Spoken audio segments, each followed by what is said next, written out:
জন্মছকে যদি কোনো জাতক জাতিকার কালসর্প যোগ থাকে, কালসর্প হচ্ছে এমনই একটা যোগ, কালসর্পের বিভিন্ন ভাগ আছে, বেশ কিছু প্রকারভেদ আছে কালসর্পের।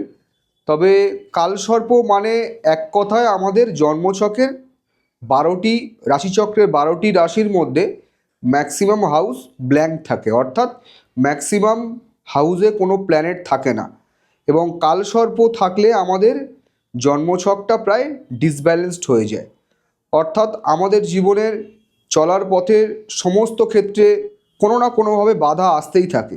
বিশেষ করে এই কালসর্পের প্রভাবে কোনো জাতক জাতিকার শরীর স্বাস্থ্য নিয়ে সমস্যা তৈরি হয়, এটাই হচ্ছে প্রধান কারণ।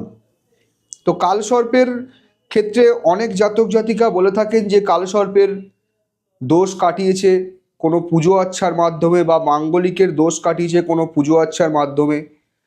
প্রথম কথা আমি বলি, কালসর্প কিন্তু কখনোই কারোর জন্মছক থেকে কাটানো যায় না বা রিমুভ করা যায় না, কারণ কালসর্প হচ্ছে রাহু কেতুর প্লেসমেন্ট।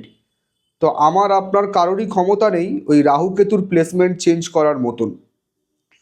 তো এক্ষেত্রে কি করতে হয়, যদি কোনো জাতক জাতিকার জন্মছকে কালসর্প যোগ থেকে থাকে এবং তার ক্ষেত্রে লগ্নপতি যদি দুর্বল হয়, সবার প্রথমে লগ্নকে পাওয়ারফুল করতে হয়, করলে কালসর্পের প্রভাব 80% কেটে যায়।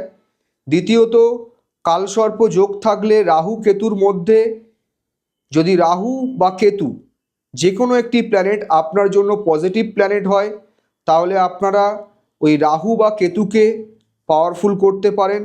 আর সব থেকে গুরুত্বপূর্ণ একটি টিপস হচ্ছে, কালসর্প যোগ যদি কারোর জন্মছকে থেকে থাকে তাহলে অবশ্যই বাড়ির পূর্ব দিকে একটি দশভুজা মা দুর্গার ছবি রাখবেন।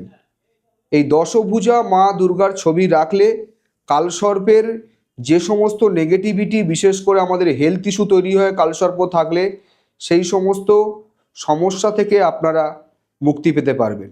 ধন্যবাদ।